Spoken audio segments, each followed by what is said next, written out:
Assalamualaikum warahmatullahi wabarakatuh. Selamat datang di channel Fadilah Sholawat TV. Semoga kita senantiasa termasuk golongan umat Islam yang terus menuntut ilmu dan senantiasa mengamalkan apa yang sudah didapat. Jangan lupa untuk subscribe terlebih dahulu agar selalu mendapatkan tausiah-tausiah terbaru dari channel kami. Selamat menyaksikan. Assalamualaikum warahmatullahi wabarakatuh. Satu ayat kursi. Hafalkan ayat kursi? Suka baca ayat kursi habis salat? Suka? Rutin? Setiap habis salat? Apa pahalanya? Pahalanya apa? Jannah. Terus? Ibu tahu nggak pahalanya? Bu, halo, tahu nggak pahalanya? Apa? Rasulullah sallallahu alaihi wasallam bersabda, "Man qara'a ayatal kursi dubura kulli salatin laysa bainahu wa bainal jannati illa an yamut." Barang siapa yang membaca ayat kursi setiap habis salat, dijamin masuk surga dan tidak ada sesuatu yang mampu menghalanginya. Subhanallah. Ini kan promo besar lagi. Satu ayat jaminan masuk surga Allah Subhanahu wa ta'ala. Kenapa tidak dimanfaatkan?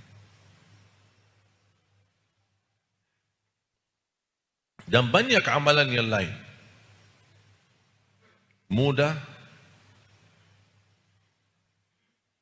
Dan selalu ketika saya mengisi tausiah, saya selalu berusaha menyampaikan kepada jamaah amalannya sederhana. Semenjak saya hafal karakter orang Indonesia tidak suka yang ribet-ribet. Tidak suka yang susah-susah. Orang Indonesia mau amalan, mudah dihafal, mudah diingat, mudah diamalkan, dan masuk surga. Itu aja orang Indonesia. Wallahi indahnya Al-Quran. Cukup yang membuat kita bangga. Ini kalamullah. Bukan kalam manusia. Tolong tingkatkan perhatiannya kepada Al-Quran. Kalau tidak bisa hafal, tidak apa-apa. Yang penting kita rutinkan. Rutinkan baca terus. Bangkitkan tahsinu tilawah di masjid-masjid. Sisakan waktu. Sudah mau sampai kapan urus dunia? Habis urus dunia, 60 tahun, 70 tahun, masih tetap susah dan miskin. Stres. Tak bakal selesai. Tak bakal puas dari urusan dunia. Tolong sempatkan, sisakan waktu untuk Al-Quran. Rasulullah SAW bersabda di hadis yang diriwayatkan Imam Muslim. Idza ammana al-imamu fa'amminu. Faman wafaqa ta'minuhu ta'minal malaika ghufira lahu ma taqaddama min dhanbih. Kalau imam ucapkan amin, aminlah wahai makmum. Barang siapa yang aminnya sama dengan aminnya malaika, akan diampuni oleh Allah dosa lalu. Subhanallah. Hanya dengan ucapan amin yang tepat, pas, akan mendapatkan ampun dosa lalu. Subhanallah. Cuma ucapan amin dapat ampunan. Terus gimana caranya? Katanya amin kita harus sesuai aminnya malaika. Mohon maaf, kita kan tidak tahu malaika ucapan amin malaika. Kita kan tidak dengar ucapan amin malaika. Tandanya apa? Malaika tidak mendahului imam ucapan amin. Itu aja tandanya. Malaika tidak mendahului imam baca amin. Terus gimana caranya? Waladdallin.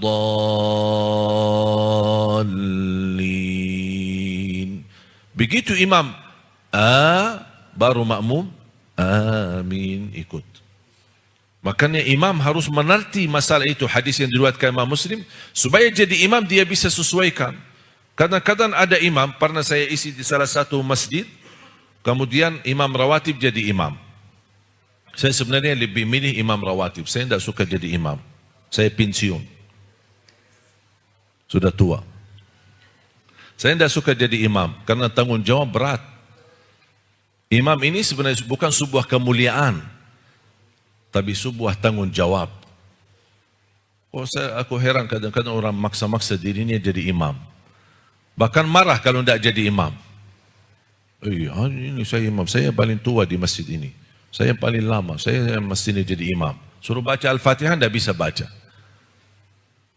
Imam ini bukan sebuah hal-hal yang kita banggakan, yang kita justru berat tanggungjawabnya. Makanya saya kalau tidak dipaksa, saya tidak mau.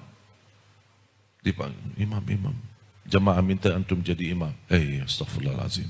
Imam rawatib. Ada satu masjid, imam rawatib. Dia baca, habis waladdallin, diam. Saya juga diam. Tapi makmum sudah amin. Saya belum mau ucapin amin. Saya tunggu memberi jedah. Kemudian baru saya bilang amin. Habis salat saya tanya, mohon maaf imam, antum kayaknya lupa baca aminnya. Enggak, dia bilang saya baca di hati. Aduh, gimana kalau baca di hati, saya tidak tahu. Malaikat pun tidak bakal tahu apa yang kamu baca di hati. Malaikat tidak mendahului imam baca amin. Jadi makmum tolong jangan berlama-lama ucapin amin. Waladdallin. Amin. Dan baca amin sama dengan baca Yasin. Sebagaimana dijelaskan Imam Ibn Kathir di dalam tafsirnya. Amin. Kita dengar anak-anak. Amin. Repot di masjid.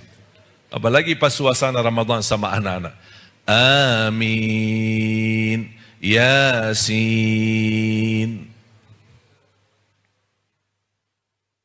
Ini menjadi amalan. Jangan mendahului imam baca amin. InsyaAllah diampuni semua dosa kita. Dosa lalu. Bapak Ibu jamaah sekalian, saya akhiri. Tolong perhatikan dengan sungguh-sungguh ayat suci Al-Quran. Jangan lewat satu hari tidak baca Quran. Wallahi berkahnya luar biasa. Wirid. Kalau saya punya wirid setiap hari khatam suratul Baqarah. Itu wirid. Rasulullah SAW bersabda, "Alaikum bi suratil Baqarah, fa inna akhdaha barakah wa tarkuha hasrah, wa la tastati'uha al-batalah." Bawalah suratul Baqarah. Barang siapa yang membawa suratul Baqarah, dia telah membawa keberkahan. Dan barang siapa yang tinggalkan suratul Baqarah, bakal nyesal, kata Rasul. Bakal nyesal. Wa la tastati'uha al-batalah. Suratul Baqarah tidak bisa dilawan oleh tukang sihir, gangguan jin, gangguan syaitan. Tidak ada orang mereka yang bisa mengganggu kita kalau kita membawa suratul Baqarah. Kalau ada orang niat jahat sama kita, ingin menghancurkan keluarga kita melalui sihir, dia tidak bisa selama kita merutinkan suratul Baqarah. Kalau tidak bisa dikhatamkan suratul Baqarah dalam satu hari, dah apa-apa 2 hari, dah apa-apa 3 hari, dah apa-apa 1 minggu. Tapi begitu selesai suratul Baqarah, mohon ulang lagi. Jadikan wirid yang tidak boleh ditinggal. Bacakan di dalam rumah. Wal baitul ladzi tuqra'u fihi suratul Baqarah yafirru syaitanu min. Rumah yang di dalamnya bacakan suratul Baqarah, syaitan bakal lari, kabur, tidak bisa tahan di rumah yang ada bacaannya suratul Baqarah. Banyak manfaat. Wallahi dahsyat Al-Quran. Ajib. Indahnya, kenikmatannya, keistimewaannya. Dapat 10 kebaikan dari setiap hurufnya. Dan Allah subhanahu wa ta'ala, kata guru saya, barang siapa yang ingin mendengar Allah berbicara, baca Al-Quran. Ini Allah sedang berbicara. Mohon doa restu. Mohon doakan.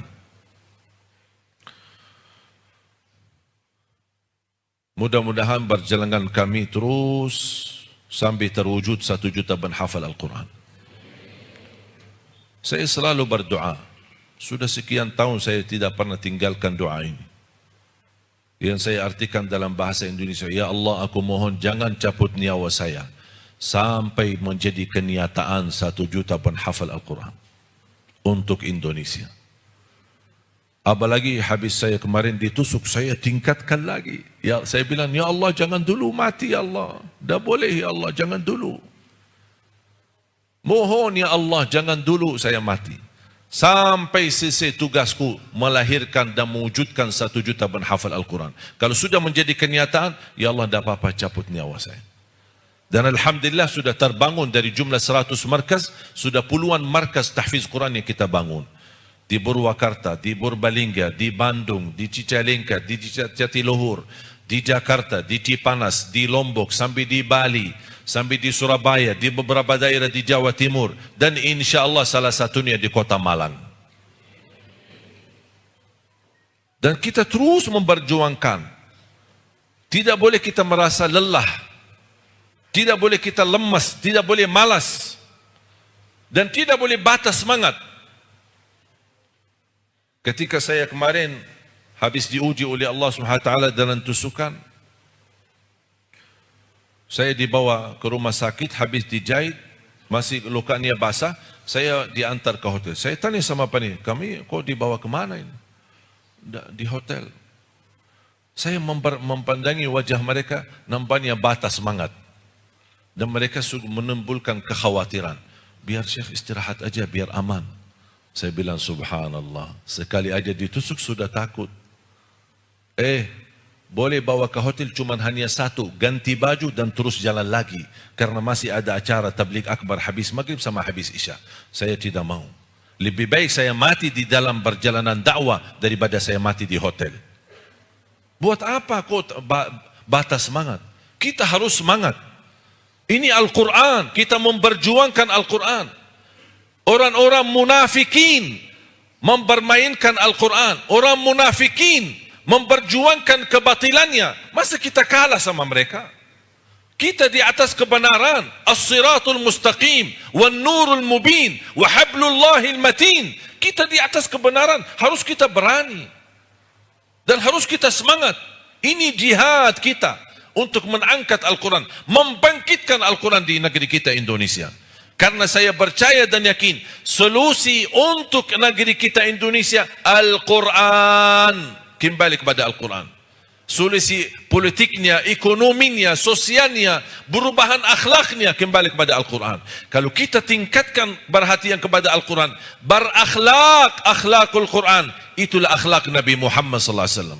Sebelum kita berharap Allah kirimkan kepada negeri kita pemimpin yang adil, pemimpin yang amanah, pemimpin yang jujur, harus kita tingkatkan akhlak. Kalau kita meniru akhlak Nabi Muhammad melalui perhatian kita kepada Al-Quran, Allah kirimkan pemimpin yang akhlaknya akhlak Nabi Muhammad sallallahu alaihi wasallam. Dan terbukti akhlak Nabi Muhammad bukan di saat kita lagi santai senang, tapi terbukti akhlak Nabi Muhammad ketika tertekan dengan ujian. Baru akan tahu apakah akhlak Nabi Muhammad atau akhlak jahiliyah. Di saat terbancing, di saat emosi, di saat ujian, di saat musibah kita hadapi, akan terbukti apakah kita meniru Nabi Muhammad atau meniru orang-orang jahiliyah. Makanya kalau ingin kita tingkatkan akhlak Nabi Muhammad, kembali kepada Al-Quran. Karena Allah gambarkan Nabi Muhammad, kalau Allah ingin memuji Nabi Muhammad, satu kalimat, wa innaka la'ala khuluqin azim. Akhlakmu sangat agung. Bukan kata mulia lagi. Karena kata azim lebih tinggi dan dahsyatnya maknanya daripada karim. Makanya Allah tidak sebutkan akhlakmu mulia, tapi akhlakmu sangat agung.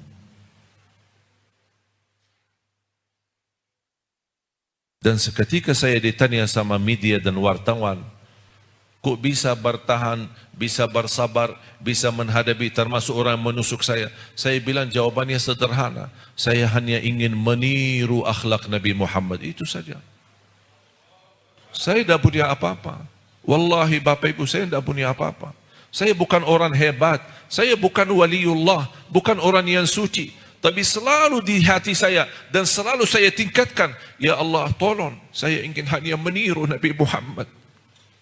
Meniru Nabi Muhammad dalam segala hal. Ibadahnya, akhlaknya, muamalahnya, bersama tetangganya, bersama musuhnya, bersama Yahudi, bersama Nasrani, bersama siapapun. Ya Allah, saya ingin meniru Nabi Muhammad SAW. Itu yang selalu saya tingkatkan. Wallahi sederhana. Kalau bisa kita bangkitkan akhlak Nabi Muhammad, wallahi berubah nasib negeri ini. Kita menghadapi krisis akhlak, bukan krisis pemerintah, bukan krisis ekonomi, bukan krisis politik, tapi krisis akhlak yang menjadi masalah kita. Dan Allah menjaminkan kemuliaan akhlak satu umat, Allah ma'murkan negerinya, dan kehinaan akhlak satu umat akan Allah hancurkan negerinya. Kuncinya di akhlak. Kalau saya boleh padatkan agama dari A sampai Z, isi Al-Quran dari Al-Fatihah sampai An-Nas, saya kumpulkan, saya padatkan, saya ambil kesimpulannya, tidak akan menemukan yang lebih mulia daripada akhlak mulia. Bahkan orang yang bermulia akhlaknya bisa meraih darjat tertinggi di dalam surga Allah, melebihi darjat ahli tahajud dan ahli puasa. Itu orang yang bermulia akhlak, darjatnya lebih tinggi di sisi Allah SWT. Makanya ayo mari kita sama-sama tiru Nabi Muhammad. Pemuda-pemuda kita zaman sekarang, anak-anak, idola mereka adalah artis Korea. Idola mereka pemain bola. Anak-anak kita minta beliin baju sambil nangis-nangis. Bu, minta baju yang ada tulisan Ronaldo, yang ada tulisan Messi. Saya juga punya idola. Idola saya Nabi Muhammad. Figur saya Nabi Muhammad, teladan saya Nabi Muhammad, imam saya Nabi Muhammad sallallahu alaihi wasallam, dan kita praktikkan. Mudah-mudahan kita mendapatkan kemuliaan akhlak agar kita bisa meniru Nabi Muhammad dan mendapatkan syafaat Nabi Muhammad. Itulah akhlaknya Al-Quran. Ketika Siti Aisyah ditanya, bagaimana akhlak Nabi Muhammad? Siti Aisyah menjawab sederhana, akhlak Nabi Muhammad adalah akhlakul Quran. Mohon doa, mohon doakan. Saya mohon sekali kepada Bapak Ibu, tolong doakan kami agar terus melanjutkan perjuangan ini. Saya sampai merayu dan berhasil menghadirkan 7 adik kandung saya ke Indonesia untuk ikut memperjuangkan Al-Quran. Saya bersaudara 12, timnas. Saya hadirkan 7, alhamdulillah. Ada yang laki-laki, ada yang perempuan. Dan supaya mereka tidak bosan di Indonesia dan minta cepat pulang ke tanah suci, saya langsung nikahkan di Indonesia. Bismillah. Jangan, ini istrinya, kamu, ini istrinya. Yang perempuan saya nikahkan sama yang laki-laki Indonesia. Yang laki-laki saya nikahkan sama orang Indonesia. Jangan khawatir ibu-ibu, masih ada lagi. Dan saya bilang sama adik-adik saya, kalau kalian datang buat jalan-jalan, udah diam aja di Madinah, tidak usah datang. Saya tidak bisa janji gaji, saya tidak bisa menambahkan penghasilan, saya tidak bisa bantu urusan dunia. Kalian datang mau untuk memperjuangkan Al-Quran, silahkan. Kalau tidak mau, diam aja di Madinah. Madinah lebih baik. Tanah suci Madinah. Mulia Madinah. Aman Madinah. Kalau di Indonesia ada 1000 wali, masih di Madinah lebih mulia. Ada Nabi Muhammad sallallahu alaihi wasallam. Tapi kalau kalian datang untuk memperjuangkan Al-Quran, ayo silahkan datang. Alhamdulillah berhasil 7 adik. Saya ada 1 adik, saya ingin masih sampai sekarang saya merayu dia. Usianya baru 34. Tapi dia ulama besar di Madinah. Baru saja kemarin oleh kerajaan memberikan kursi ulama di Masjid Nabawi. Dia sangat alim dalam bidang hadis, dalam bidang fikih dan dalam bidang bahasa Arab itu sendiri. Dan dia sangat mendalami ilmu warisan, ilmu faraid. Sangat betul-betul. Kalau saya punya persoalan fikih atau persoalan hadis, saya suka rujukan kepada dia. Itu adik saya. Dan sudah dia sampai S3 2 kali. S3 di University Madinah sama S3 di University namanya Taibah. Dan saya merayu sampai sekarang. Sampai saya pernah goda dia. Sini ada perempuan cantik-cantik buat kamu. Tapi nampaknya tidak terpengaruhi. Masih dia mau. Dia bilang saya sudah nikah sama ilmu. Belum mau. Doakan mudah-mudahan. Kalau dia bisa datang di sini, Masya Allah, suaranya sangat merdu. Bisa anda buka di YouTube, Syekh Yahya Jabir. Yahya Jabir. Subhanallah, suaranya Masya Allah, indah banget. Dan dia hafal Quran dengan qiraat. Doakan mudah-mudahan saya bisa. Sampai sekarang masih merayu dia untuk saya bisa hadirkan ke Indonesia. Karena dengan hadirnya beliau, Masya Allah, banyak pasti manfaat yang kita bisa bagikan. Doakan mudah-mudahan terus kita melanjutkan perjuangan. Dan saya harap program 1 juta penghafal Al-Quran untuk Indonesia bukan milik Ali Jabir atau keluarga Ali Jabir. Tapi saya harap menjadi milik kita bersama. Perjuangan kita bersama. Amal salih kita bersama. Walaupun kita tidak bisa menghafal Al-Quran, tapi kita ikut mensupport, kita ikut memfasilitasi para penghafal Al-Quran. Mudah-mudahan kita termasuk yang mendapatkan syafaatnya Al-Quran. Dan perjuangan kita menjadi saksi baik di hadapan Allah Subhanahu wa ta'ala.